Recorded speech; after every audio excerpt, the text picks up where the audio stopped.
fellow readers. Today I would like to talk about a Newbery Medal winning award author, Christopher Paul Curtis, and his book Elijah Buxton. Elijah Buxton can be classified as historical fiction because the story was set in the late 1800s during slavery time in America. South Buxton, Canada is a fictional place, and today it's known as just the area where slaves went to escape slavery in America. South Buxton, Canada is was one of the endpoints of the Underground Railroad, which slaves used frequently to escape. Some of the main characters of the book, well, the first main character is the little boy Elijah, which is pictured on the front of the book. He's an 11-year-old boy, and he is famous for being fragile, and he is also the first-born child of the settlement. His best friend, Cooter, which keeps his days very interesting. Another character is a sketchy preacher, who always has a lot of gospel to tell, or so he says. It's another character named Mr. Leroy. Mr. Leroy is the hard-working carpenter of the settlement. He works night and day. He's trying to buy his wife and kids out of slavery in America. Mr. Travis, which is Cooter and Elijah's teacher.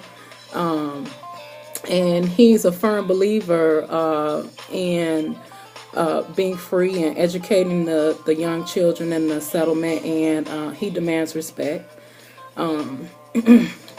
Elijah lives in the settlement of Buxton, and as I said before, it's for runaway slaves, and the Buxton is actually right on the border of the United States.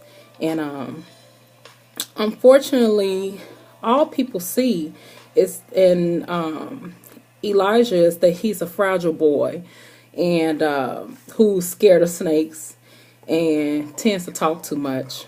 But everything changes when a former slave steals money from Elijah's friend.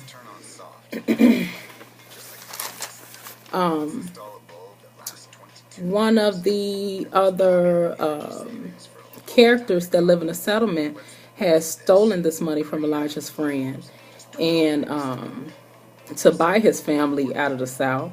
And now it's up to Elijah to track down a thief, and his dangerous journey just might make him a hero, only if he could find his way back home. This book makes many connections. The first connection, personally for me, as an African American woman, is that I can get an idea of what the Canadian settlements were like. Another connection that children can make is that we can forgive, but we can never forget our history, and it's important to know about things that took place back in the late 1800s, and slavery and racism. And this book gives you a inside look into the personal stories of these runaway slaves and now free people. My favorite part of the book was a scene where the preacher is trying to con Elijah out of fish.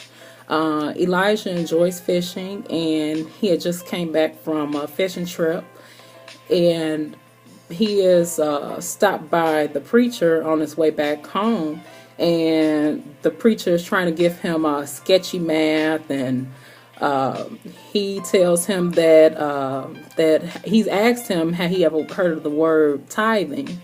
And Elijah said, yeah, I've heard of the word tithing. And the preacher said that, well, you know, you're supposed to get a Lord 10% of whatever you have. And he says that since Elijah has 10 fish, that 10% should be 3 or 4 fish. And Elijah doesn't necessarily like to be in school all the time, but he's smart. And he reiterated in the chapter many a times that he was good at math, and he knew that 10% of 10 fish was only one. So I thought that was pretty funny. Real light touch, comedic almost point of the book. And so apparently the preacher can look at the mouths of the fish and tell how old they are, and he comes up with some crazy number of what all the fish ages add up to 122. So you should give me 10% of that. It's just, I mean, he goes on, and it goes on for quite a while in the story about this sketchy math that the preacher is doing. I would recommend this book definitely to educators, as maybe young adults, 4th, 5th grade. And also this book comes with a literary circle edition. You can look for the Scholastic trademark on the back. And if it has the Scholastic trademark, then it also comes with questions and answers in the back of the book, which can help stimulate discussions in a classroom about the book. I would also recommend this book as a literary book club read. It's important to do that because sometimes the language that's used in a book, sometimes that one person might interpret the dialogue one way, but it might be interpreted another way by another person. So it's good to have those discussions to kind of get a clear understanding of what the book is trying to say. And it's a very good book. It's full of adventure. And not to mention that this book has received numerous awards.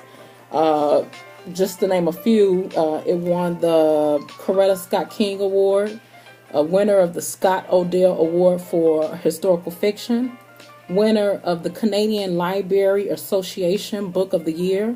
It was a finalist of the Governor General's Literary Award, and also it's an American Library Association notable book. You can find Elijah Buxton paperback in scholastic.com and also your local library. And you can also look for it on online stores such as Amazon. You can also go and read a review about it on goodreads.com. I love this book.